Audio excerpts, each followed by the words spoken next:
This is a comparison review of two different suspension seat posts. One of them costs $40 and the other one costs $200. So this is cheap versus expensive, I guess you would say. And on the left is one made by a company called Venzo, and it is a spring inside of the seat post that runs that parallelogram there. So I'm bouncing up and down on a spring, and you have to turn a screw on the bottom of the seat post to change the tension settings. And then the Cane Creek Thudbuster is $200. This is the short travel version. They make short travel and long travel. And that rubber block in the middle of the parallelogram is what provides the springiness. And you get three different ones for different weights. So let's take a look at them and then get them out on the road. My original seat post weighs 13.4 ounces, which is 378 grams, to give us a baseline before we know how much the Thudbuster weighs, so we can compare the total weight gain. So put this on the scale and you get 470 grams or 1 pound and 0.6 ounces, so just over a pound. And your $40 Venzo bicycle suspension seat post weighs 620 grams, so it's significantly heavier, probably because there's a big fat steel spring in there, and that is 1 pound, 5.9 ounces, or 620 grams. Let's look at the Cane Creek Thudbuster first. So the packaging tells you the short travel, you get 33 millimeters of travel, and if you bought the long travel one, you get 76. So this one is the short travel version. They also have a bunch of different post lengths. Like if you had a mountain bike with a really low frame, then you'd need a longer seat post. But 350 is good for most normal bikes. So this is the 350 millimeter version. And I think it's got measuring increments on here too. So that's nice if you're swapping it between bikes, or if you have a different bunch of people riding, you can know that you're number 4 and maybe they're number 9. And you get 3 of these rubber blocks with it. One of them is installed here, and these are the weights. So you get a number 3, a number 5, and a number 7. So if you're 100 to 140 pounds, you use number 3. If you're 140 to 190, you use number 5. That's what I'm using. And then if you're 190 to 250, you use the hard one, number 7. I tried the hard one and it didn't feel like there was any suspension at all. I think because I'm not heavy enough. I'm 175 pounds, so the medium is what I'm running in this video. And then to change it, there are a few different versions of this that I've seen reviews of online, so when you buy it, it might be different. But on this one, you take that bolt off and that bolt off, and then these come off, and then you just squeeze it out and squeeze the new one in there. It's pretty easy. And you can do it with it on the bike. And the Venzo has this rubber block, so you might be fooled to think that the rubber block's doing some work, but this is just a dust cover that keeps dust and dirt from going down there and gumming things up. So that's just a protective mechanism.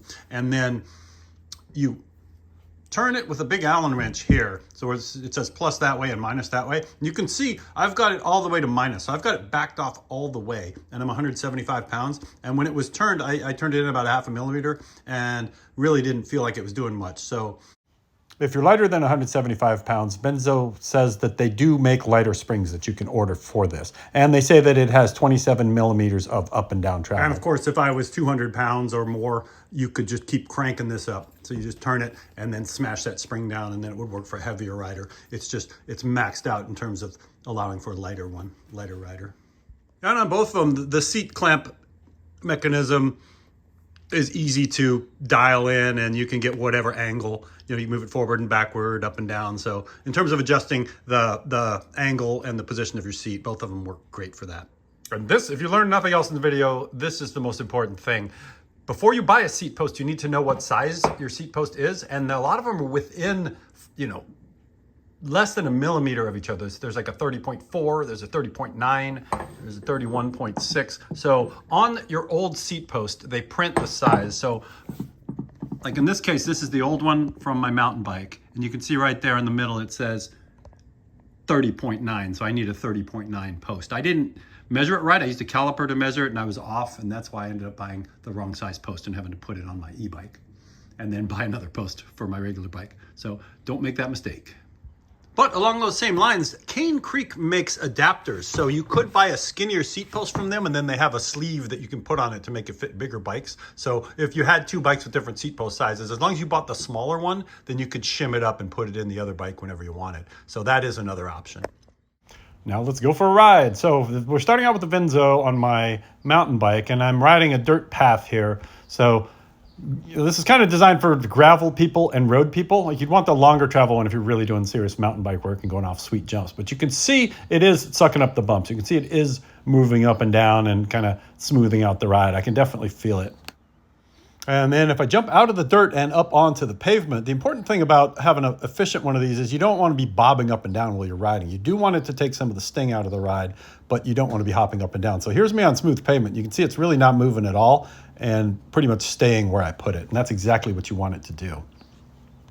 And I have it set up with a little bit of sag. So when I sit on it, I feel it sink down just like a half a centimeter or so.